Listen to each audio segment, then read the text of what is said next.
सावन के महीने की जो अष्टमी होती है, शिव महापुराण की कथा में और देवी भागवत में वर्णन मिलता है।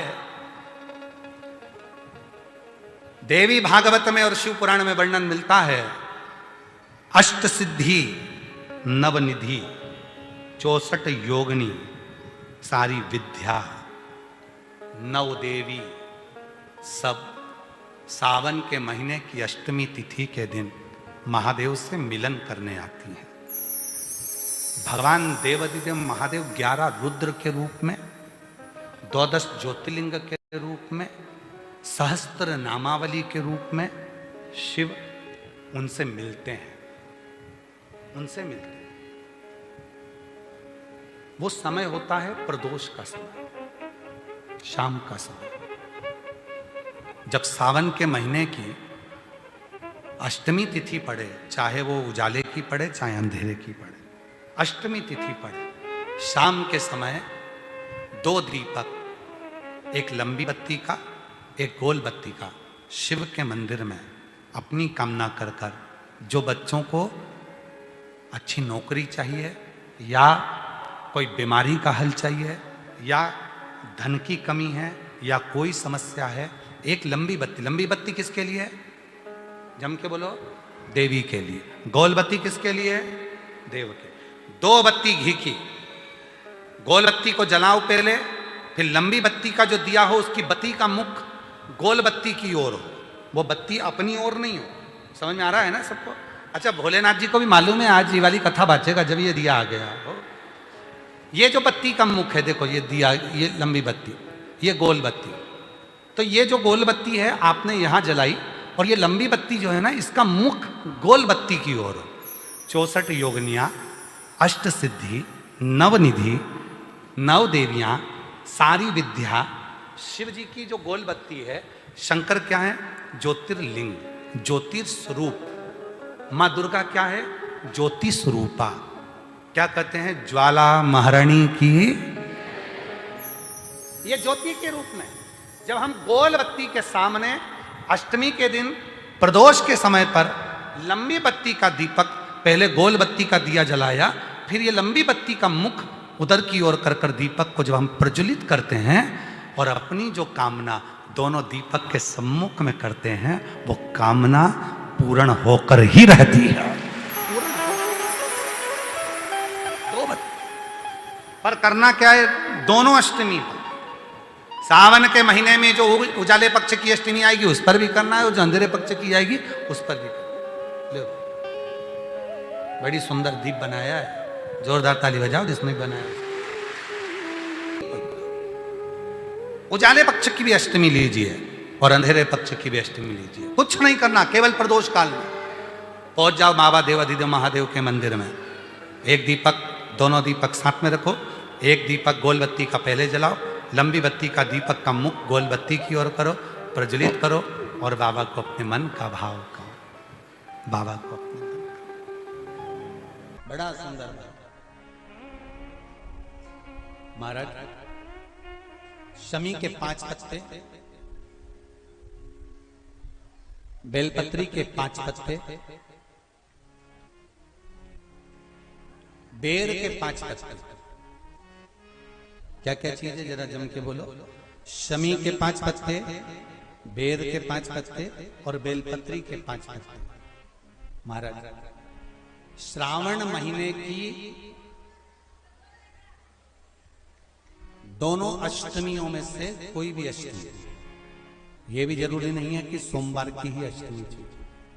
श्रावण महीने की दोनों अष्टमियों में से कोई भी अष्टमी को बेर के पत्ते पर लाल चंदन, बेलपत्री के पत्ते पर पीला चंदन, शमी के पत्र पर केवल कोई चंदन लगाने की जरूरत नहीं, सादा केवल एकदम कुछ भी उसमें लगाकर नहीं, सिंपल। पहले लाल चंदन वाले पत्ते, फिर बेलपत्री के पत्ते, फिर शमी के पत्र शिवलिंग के ऊपर समर्पित कर कर उसको उठाकर वापस लाकर बेलपत्री के पेड़ के नीचे ही 1 लोटा जल समर्पित कर कर पहले पत्ते चढ़ा देंगे, फिर लोटा भर जल समर्पित कर देंगे। उसी चढ़े हुए पत्तों में से 5 बेलपत्र को लेकर अपने घर जावे और अवधूतेश्वर महादेव, कौन से महादेव? अवधूतेश्वर महादेव। ये अवधूतेश्वर महादेव कौन से हैं? आपको कथा में कई बार वर्णन करा गया है। शंकर भगवान को क्रोध आया, ब्रह्मा जी ने क्रोध को लिया, समुद्र में डाला।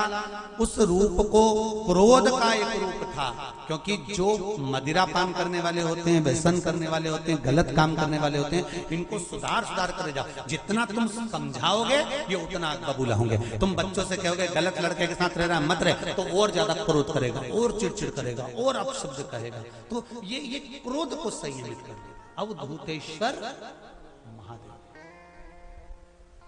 अवधूतेश्वर महादेव का स्मरण कर 5 पत्तों को लेकर आइए।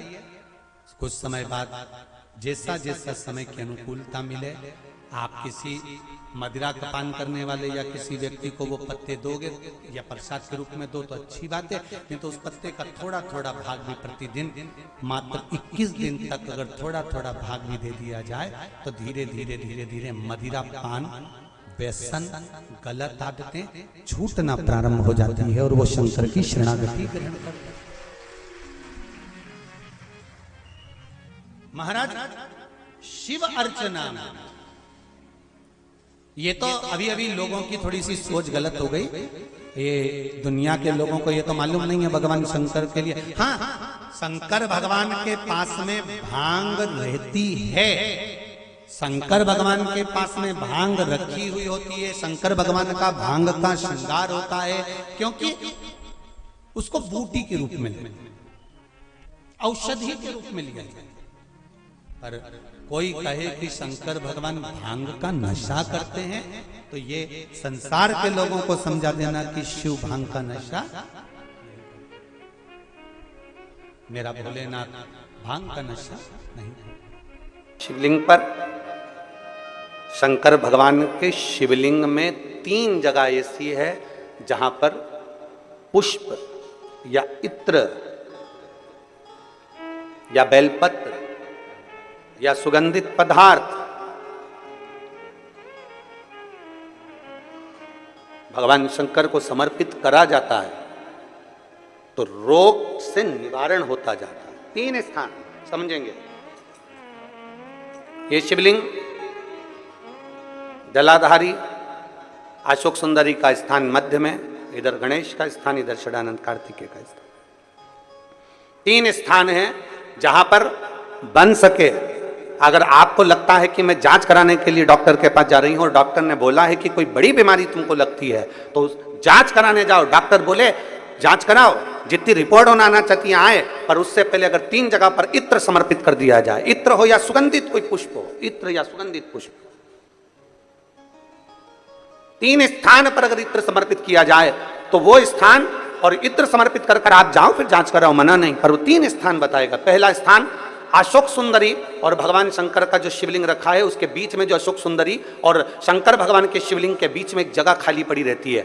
अशोक सुंदरी का स्थान पूर्ण होगा, शिवलिंग होगा, उसके बीच में एक स्थान खाली होता है। उस स्थान पर अगर जिस समय पर भगवान शंकर के जिस अशोक सुंदरी और शिवलिंग के बीच में जो स्थान है वहां पर अगर इत्र लगाया जाए, दूसरे नंबर पर शिवलिंग के ऊपर से लेकर नीचे के मध्य भाग में, जहां मध्य भाग है ये शिवलिंग, ये नीचे का भाग और मध्य भाग में अगर इत्र लगाया जाए, और तीसरा भगवान शंकर का जो जल नीचे की ओर गिरता है, जहां जो पट्टी रहती है पानी नीचे आने की, उस पट्टी पर अगर इत्र लगाया जाए, ये 3 स्थान इत्र लगाने के होते हैं। अगर वहां लगाया जाए तो कैसा भी रोग हो आपकी जांच अच्छी ही आएगी, बेकार नहीं आ सकती। आप कितने ही करा लें उसको। एक शंकर भगवान के शिवलिंग का 3 जगह पर इत्र या 3 जगह पर सुगंधित पुष्प लगाया जाए। अब जब आप लोग अभिषेक करने बैठते हैं या पूजन करने बैठते हैं या शंकर जी के मंदिर जाते होंगे, कौन कौन जाता है शिवालय? सभी लोग जाते हो? बोलो हर हर महादेव। शिवालय जाते हो तो शिवालय में जाकर जब आप इत्र चढ़ाते हो भगवान पर, यहाँ इत्र लगाया आपने, फिर यहाँ पर भी लगा देते हो, यहाँ पर भी लगा देते हो, यहाँ पर भी लगा देते हो, सब दूर इत्र लगा देते हो। जो समझदार होता है ना वो सभी दूर इत्र लगा देता है। और कई कई ऐसे रहते हैं जरा सा इत्र लिया और रुई में लेके एक जगह पर रख दिया, फूल में लेके एक जगह पर रख दिया, पर पूर्ण जगह पर इत्र लगा दो, बाबा के पूर्ण स्वरूप पर इत्र लगा दो। आपको नहीं मालूम अनायास, आपको नहीं मालूम कि 3 जगह कौन सी है, तो आप पूर्ण स्वरूप पर इत्र लगा दीजिए, पूर्ण स्वरूप पर। वेद मंत्र में त्र्यंबकेश्वर का बाबा का मंत्र,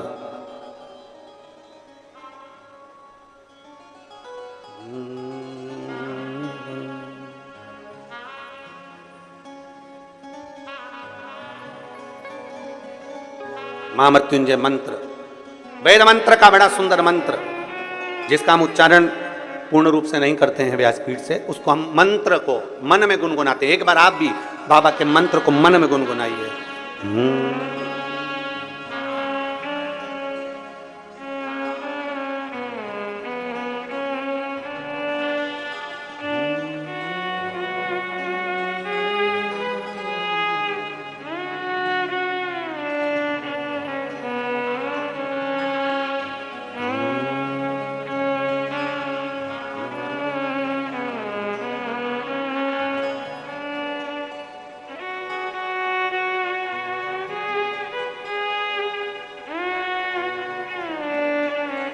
भगवान शिव का त्र्यंबक मंत्र का स्मरण करें, और नहीं कर सकते तो पंचाक्षर करें नमः शिवाय, नहीं कर सकते षडाक्षर करें ओम नमः शिवाय, नहीं कर सकते तो श्री शिवाय नमस्तुभ्यम का स्मरण करें। आपको नहीं किया 3 जगह का वर्णन, यहां तक शिव कथा कहती है। ये जो कई लोग कहते हैं हमारे कोई बच्चा जन्म से जो होता है ना, और कई बच्चे से जन्म से होते हैं जिनकी बुद्धि विकास नहीं कर पाती है, डॉक्टर कहते हैं ये बच्चा अन्य बच्चे से 2 साल 4 साल 3 साल 6 महीना पीछे चलेगा। अब माँ सोचती है मेरा बेटा 2 साल 4 साल 6 साल पीछे अन्य बच्चों से। हाँ, तब उस जगह पर शंकर भगवान के शिवलिंग अशोक सुंदरी की जगह और मध्य का जो खाली स्थान है, मध्य का जो स्थान बचा हुआ है, वो स्थान कई बार लोग कहते हैं गुरुजी ये पार्वती जी है, ये शिवलिंग है, ऊपर जो जलाधारी में से जल बह रहा है, शंकर जी की 5 लड़कियां हैं, जया विषहरा शामली बारी दौतली देव, ये अशोक सुंदरी, ये गणेश कार्तिकेय का स्थान। जो बीच में अशोक सुंदरी और शिवलिंग के बीच में जगह है, वो स्थान किसका है? शिव पुराण में इसका लिंग पुराण के अंतर वर्णन आता है कि वो स्थान भगवान शंकर की जो जितनी सती उमा कात्यायनी कुष्मांडा स्कंदा जितनी महागौरी जितनी माताएं पूर्व में रही हैं, इन माताओं का स्थान शंकर ने यहाँ रखा है। और वो स्थान ऐसी जगह है, अगर कोई बच्चा कितना भी पीछे है, डॉक्टर कह दिया इसको कि ये अन्य बच्चों से 2 साल पीछे, अन्य बच्चों से 4 साल, इसका विवेक काम नहीं कर रहा। एक छोटी सी बेलपत्र, एक छोटी सी बेलपत्र, छोटी सी बेलपत्र लीजिए, छोटी, और उस छोटी सी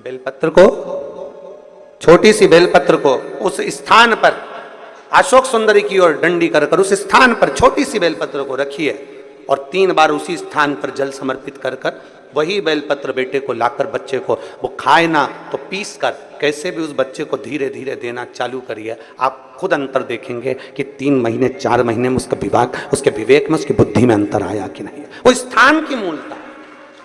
इसलिए शिव महापुराण की कथा कहती है देवी जी का एक स्वरूप अरण्यानी, जो आज भी भारत की भूमि पर कई मंदिर हैं माता के, उसमें एक प्रसिद्ध मंदिर है बिहार में, बिहार के भोजपुर में मां अरण्या का मंदिर है, अरण्यानी माता, अरण्या देवी का,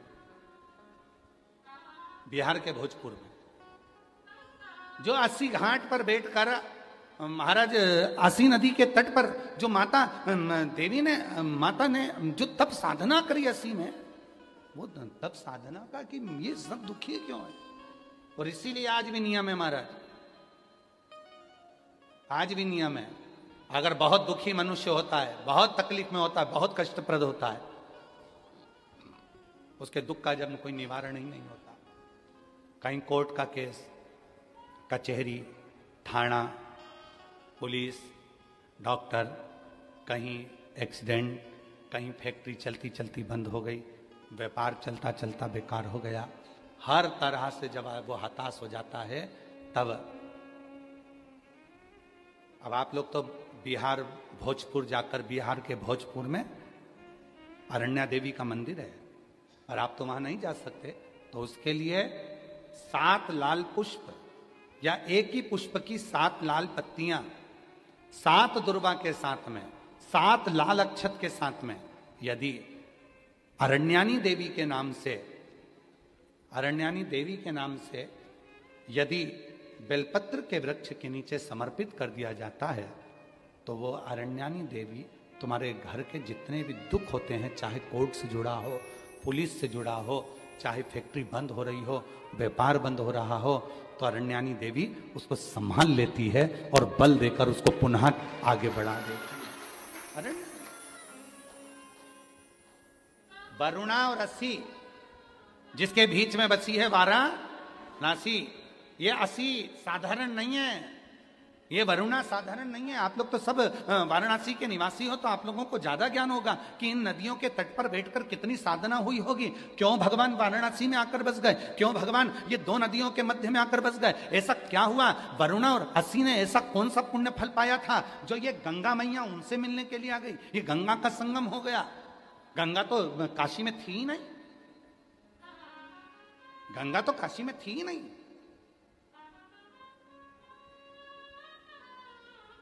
कौन लेकर आया इनको? कौन? ये वरुणा और असी ने ऐसा कौन सा पुण्य कर दिया था जो गंगा को लेकर यहां आ गई? कौन सा आंतरी अनसुईया ने तब कर दिया था जो अनसुईया जी के कहने पर गंगा यहां पहुंच गई? कौन सा तप शनि महाराज ने कर लिया था जो गंगा जी यहां पहुंच गई? सप्त तप की, कल सप्त केशव की बात, पंच केशव की बात चल रही थी, आज सप्त तप की बात है। शनि महाराज का तप, आंतरी अनसुईया का तप, वरुणा का तप, असी का तप, भृगु का तप, कितने तप हैं यहां। और उस तप के बल पर कोई गंगा ऐसे ही नहीं आई है। गंगा का तो सीधा सीधा रूट था, गंगा सीधी जा रही थी, पर काशी के लिए मुड़ी फिर चली, काशी के लिए मुड़ी फिर चली। क्यों आई है? कभी विचार करना, वाराणसी में निवास करने वाले कभी विचार करें कि गंगा मैया को लेकर आने वाला, गंगा मैया को यहां स्थापित करने वाला, गंगा मैया किसके कहने पर क्यों आई, किस तप के बल पर, किस साधना के बल पर, किस भाव से यहां पहुंच गई? कभी विचार करिए। असी के तट पर कौन सी देवी है? जम के बोलो, अरण्यानी देवी। आराधना बृहस्पति भगवान ने काशी में करी। बृहस्पतिश्वर महादेव काशी में विराजमान। कौन से महादेव? जम के बोलिए जरा। बृहस्पतिश्वर महादेव काशी में विराजमान है। जो अंगूठी में पुखराज नहीं पहन सकते, जिनकी भाग्य रेखा उल्टी चल रही हो, बृहस्पति चमक ही नहीं रहा हो, जिस काम में हाथ डालते हैं वो काम पूरा ही नहीं होता हो, तो एक बार काशी जाना, बृहस्पतिश्वर महादेव का स्पर्श करना, उनका अभिषेक पूजन करना और उनका स्पर्श कर कर एक बेलपत्र ब्राह्मण देवता से मांग कर लेकर आ जाना कि इन बृहस्पतिश्वर महादेव से मुझे एक बेलपत्र दे दो। तुम्हें पुखराज पहना कि नहीं पहना, हीरा रतन माणिक पहना कि नहीं पहना, वो बेलपत्र इतना चमत्कार कर देगी कि जिंदगी में कभी संपदा की कमी आएगी नहीं। अगर बृहस्पति नहीं चमके तो बृहस्पतिश्वर महादेव, जहां पर बैठकर बृहस्पति भगवान ने शंकर भगवान की आराधना करी है, रोज गंगा जल जाना, गंगा जल लेकर आना, शिव जी की आराधना करना, एक शिवलिंग का निर्माण करा, उसकी आराधना में बृहस्पति भगवान डूब गए, उसकी आराधना में बृहस्पति महाराज निरंतर लगे रहे। और इतनी आराधना बृहस्पति महाराज ने करी, इतनी आराधना करी बृहस्पति महाराज ने कि शंकर भगवान सामने प्रकट हो गए। मांगो बृहस्पति, तुमको क्या चाहिए? कुछ नहीं, केवल आपका भजन। नाम रख दिया, तुम्हारा नाम बृहस्पति रहेगा। बृहस्पति भगवान का एक नाम बृहस्पति भी रख दिया और तुम साधारण नहीं रहोगे। तुमने मेरी आराधना करी है तो देवताओं के गुरु बनकर विराजमान होगे। अब अभी तक 2 भार इंद्र के पास में थे, बहुत ध्यान देकर समझना ये नवग्रह कथा को। 2 भार थे इंद्र के पास। इंद्र देव देवताओं के गुरु भी बनकर बैठे थे, देवगुरु बृहस्पति की जगह पूर्व में इंद्र ही देवगुरु का पद संभाल रहे, और देवराज का पद भी इंद्र के पास में था। कौन कौन से पद थे जम के बोलो जरा। पहला पद देवराज इंद्र का, दूसरा पद देवगुरु, देवगुरु का पद भी इंद्र के पास में था और देवराज का पद भी इंद्र के पास में था। ये दो पद जब होता है साधारण भाषा में, आप ले लीजिए, किसी के पास में अध्यक्ष का पद भी है, किसी के पास में और कहीं का पद भी है, 2-3 पद उसके पास में विराजमान है, तो उसके पास में 2-3 पद अगर विराजमान है तो फिर उससे अगर एक पद ले लिया जाता है तो उसको अहंकार आ जाता है, उसको गुस्सा आ जाता है कि बताओ अभी तक तो मुझे पूछा जा रहा था, अब तुम तो वो पद पे भी जान दो। जैसे तुम किसी कुर्सी पर बैठे हो, कथा सुन रहे हो और इतने में कोई रिश्तेदार बाहेती जी का आ गया और तुम बढ़िया आराम से बैठे थे, और बैठे बैठे इतने में बाहेती परिवार से कोई आया और उसने तुमको उठाया, प्लीज थोड़ा सा, और तुम्हें उठाकर दूसरी जगह बिठा दिया और उन्होंने अपने वाले को कुर्सी पर बिठा दिया। अब बोलो जो उठा, जिसको उठाया था उसका भगोने जैसा मुंडा हुआ कि नहीं हुआ? अरे बोलो तो, अपन दूर कथा नहीं जाते, कथा अपन अपने ऊपर लेके चलो कि अपन कैसे समझें इस कथा को। बहुत अगर गहन तत्व की कथा सुनेंगे तो समझ में आएगी नहीं, यहां से सुनी, यहां से निकाल दी, बच्ची कुछ दी, ऊपर से निकल गई और मालूम पड़े थोड़ी देर बाद माताएं कुर्सी पे बैठी बैठी।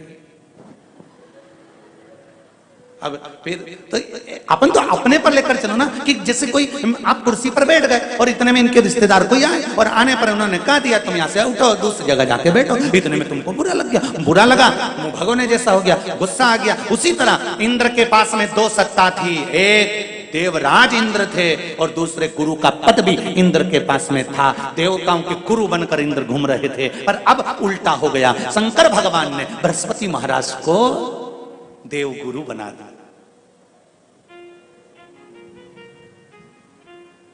अब जैसे देवगुरु बनाया तो इनका इंद्रदेव का मुंह, अरे बोलो तो तुम, भगोन ऐसा हो गया, कुर्सी उतरी कि मुंह भगोड़ा। अब इनका मुंह भगोने जैसा हो गया तो गुस्सा तो गुस्सा।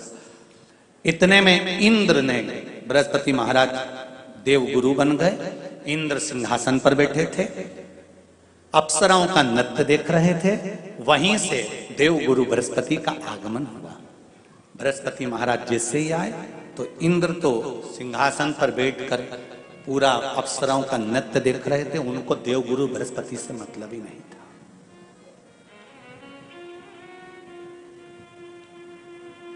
कोई स्थान नहीं, कोई सम्मान नहीं, कोई आदर नहीं, कोई आदर नहीं। जिसको घर के बड़े बुजुर्ग सम्मान देते हैं, घर के बच्चों का भी फर्ज है कि उसका सम्मान बच्चे करें। सही है कि गलत है? घर के बुजुर्ग उसको सम्मान दे रहे हैं ना, घर के बड़े उसका सम्मान कर रहे हैं ना, तो घर के बच्चे कहते हैं नहीं वो तो हमारे लिए गलत सोचता है, हमेशा हमारे लिए अपशब्द बोलता है, हमेशा आड़ा टेढ़ा बोलता है। तो घर के बुजुर्ग कहते हैं तुम्हें क्या करना है, जब हम सम्मान दे रहे हैं तो तुम भी दो, हम आदर कर रहे हैं तो तुम भी करो।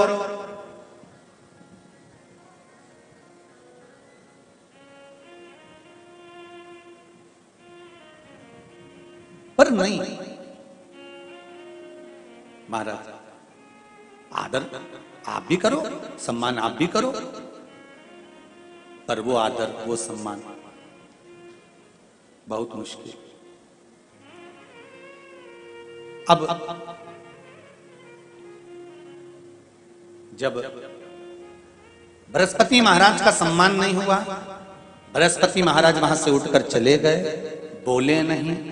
जो समझदार होता है वो तुरंत कह देता है कोई बात नहीं, मैं चले जाता हूं, कोई मुख पर क्रोध नहीं, कोई चिड़चिड़ प्रवृत्ति नहीं, कोई अपशब्द नहीं।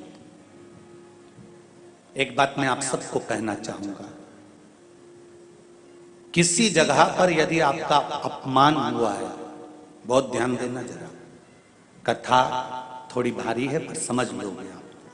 किसी जगह पर यदि आपका अपमान हुआ है तो आप भगवान शंकर को धन्यवाद देना कि मैंने पूर्व में किसी का अपमान करा होगा तो मेरा हिसाब आपने इतनी जल्दी बराबर कर दिया है, इतनी जल्दी बराबर कर दिया। ये थोड़ा सा अपमान मेरा कराया, मेरा हिसाब बराबर हो गया। कोई गाली दे रहा है, देने दो, शंकर भगवान को धन्यवाद देना, बाबा बड़ी कृपा करी।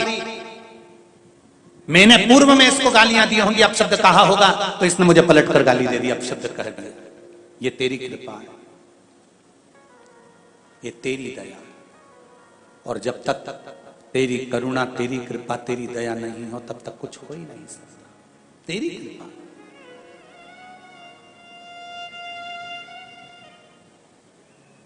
भगवान से कहो, हे देवाधिदेव महादेव, मैं ये नहीं कहता कि मुझे रोने मत देना, क्योंकि कर्म का भोग तो मुझे भोगना पड़ेगा। देवाधिदेव महादेव से कहो, हे देवाधिदेव महादेव, मैं ये नहीं कहता कि मुझे रोने मत देना, पर इतना जरूर कहता हूं, तेरे सिवा किसी दूसरे के आगे झुकने मत देना, बस इतनी कृपा कर।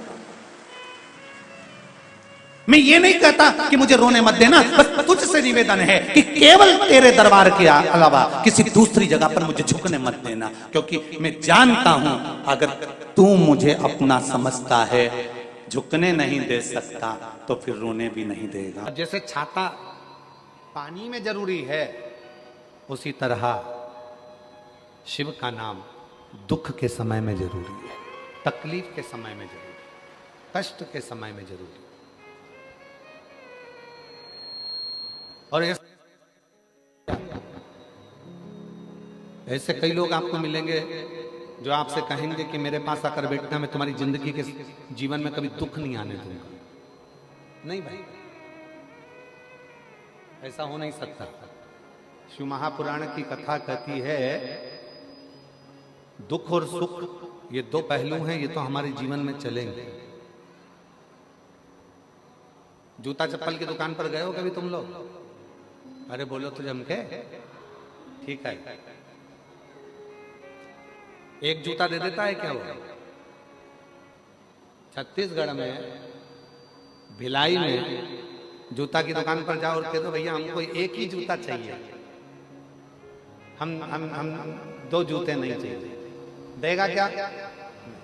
वो कहेगा नहीं साहब, जूता तो जोड़ी से मिलेगा, 8 नंबर का जूता चाहिए तो 2 पहनने के लिए 2 पाँव में मिलेगा।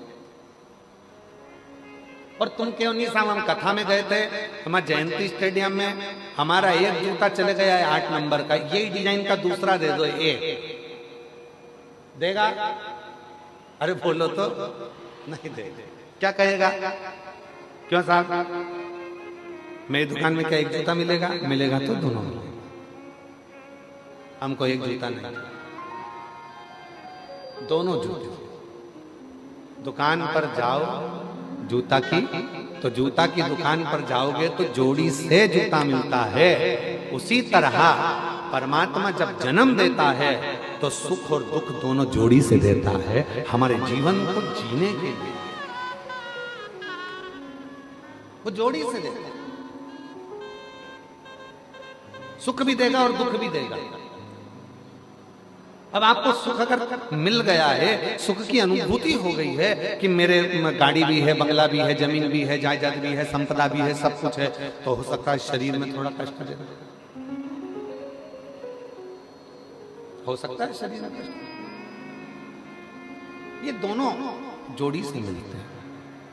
शंभु शंभु, दूसरे नंबर का पंडाल पीछे की आवाज। हो सकता है ये तुम सोचो कि मुझे केवल सुख ही मिलेगा, नहीं मिलेगा। दुख और सुख ये दोनों जोड़ी से प्राप्त होते।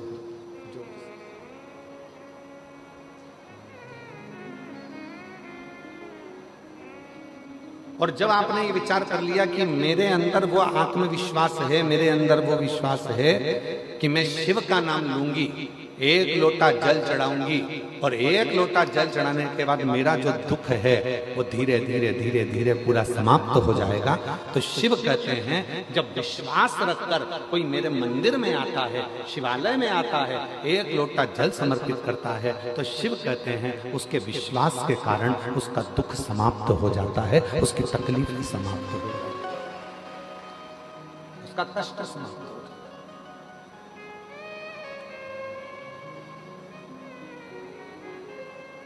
अब लोग क्या कहते हैं, सियोर वाले बाबा जी ने एक लोटा जल चढ़ाना बताया, बेलपति चढ़ाना बताई, सियोर वाले बाबा जी ने कहा कि नीला पुष्प चढ़ा देना, सियोर वाले बाबा जी ने कहा ये तुमने क्यों कब चढ़ाया? जब तुम्हारे अंदर विश्वास प्रबल हो गया, जब तुम्हारे अंदर भरोसा प्रबल हो गया, जब तुम्हारे अंदर दृढ़ता प्रबल हो गई, जब तुम्हारे अंदर शिव के प्रति प्रेम प्रबल हो गया, और ये विश्वास, ये दृढ़ता, ये भक्ति जब भीतर प्रबल हो जाती है, तब जाकर अपने जिंदगी के सारे दुख मिटना प्रारंभ हो जाते हैं और सुख आना प्रारंभ हो जाता है।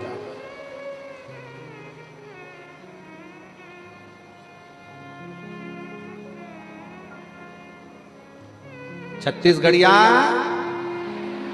जम के बोलो जरा, छत्तीसगढ़िया जय जोहार।